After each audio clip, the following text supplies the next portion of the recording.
Howard spent yesterday in the Atlanta courtroom where a Fulton County District Attorney announced he was bringing felony murder charges against the police officer who killed Rayshard Brooks. That district attorney is Dwight's uncle. And aside from showing his support at the courthouse, Dwight also released a statement to The Athletic to once again support Kyrie Irving and Kyrie's push to have the NBA address certain social and health concerns before restarting. Dwight writes, quote, "As radical as Kyrie sounds, he's 100% right." He goes on to say, "Our main objective is to raise awareness and gain transparency. Many of our fellow players are afraid to voice their concerns and are continuing to follow along with what they believe they have to." Kendrick, what do you think of Dwight's position here? He still hasn't said yet whether he is going to play in Orlando. Obviously, his Lakers teammates very interested to see what he does. Well, here it is, Rachel. First off, let me start off by saying this. I'm all in for whatever to have change in America for civil rights and the justice system or whatever the case may be.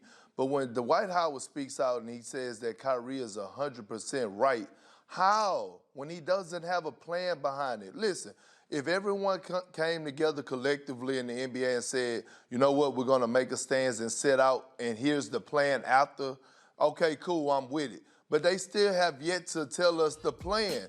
And that's the problem that I have. Like them sitting out as NBA players, what is your plan after? Because you're not hurting the owners, you're only hurting yourselves. By the way, the NBA is made up of 80% African Americans, so you're only taking money away from the players, by the way, that could give that money to the African American communities to better the communities. And so, by the way, the owners have the leverage also to tap the CBA. And so I just don't know, like, what is the stance behind this? Like, I'm all in for it if they have a plan, but no, I can't agree with this. Kyrie is not 100% right. I'm sorry. I think everybody agrees with Dwight's position and Kyrie's position being something that is worth fighting for.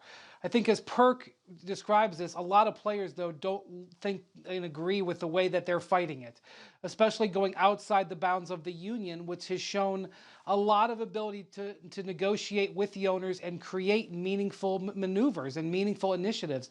Now, if their point is that they have leverage in this moment and that leverage needs to be maximized, I agree. I think absolutely. And some of the things that Avery Bradley described to Malika Andrews and Woj over the last few days about changing in hiring practices and donations specifically from NBA teams to causes and not players, I agree with all of that. I just think it was the way he went outside the bounds while acting as a vice president of the union that has rubbed people the wrong way. And look, we all know Kyrie. He has no problem rubbing people the wrong way. That's the way he rolls. And listen, real quick, we have to do a better job of separating Kyrie's statement from Avery Bradley's statement, because I agree with Avery Bradley 100%. They're two different people. They are two different people, but they are working together. They have formed this coalition together. When players do that, sometimes one speaks, the other speaks, but they are speaking together. I would say that what they have developed over the last few days, and it did take a little bit to develop, and to your point, Brian, I know there are people who are with Kyrie on some of those earlier union calls. He is a vice president who felt, well, you were with us a week ago, what's happening now? So I get all the methodology being an issue.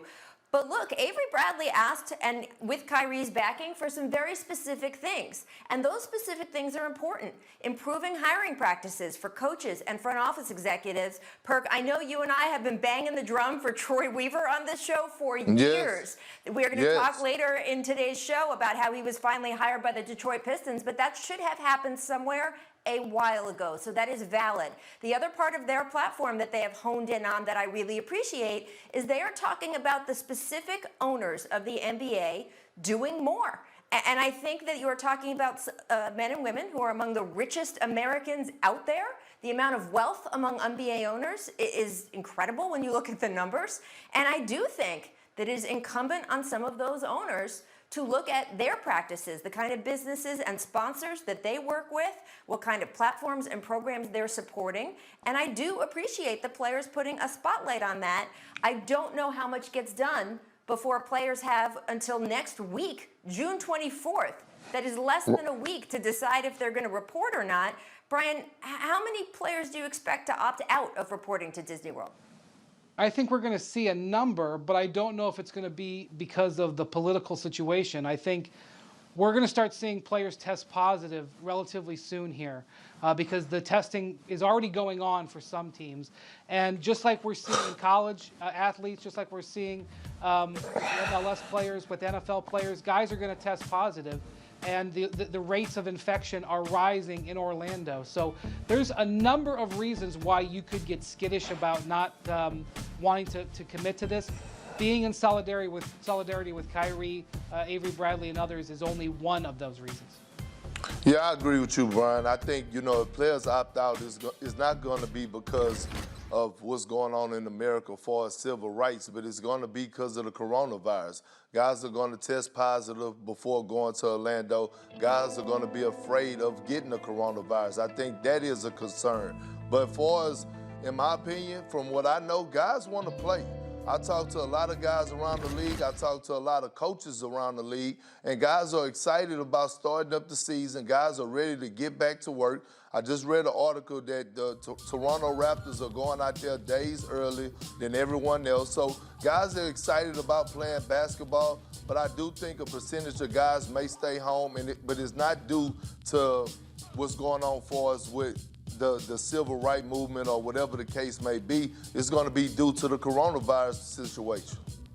Well, look, Dwight said in the most recent statement he released, he said, our goal was to bring transparency, accountability, to have these conversations. We're certainly having more of them since Kyrie held that phone call last Friday. So, that goal has been met. We'll have to see how it's affected by the time this June 24th date comes around. Thanks for watching ESPN on YouTube. For live streaming sports and premium content, subscribe to ESPN+.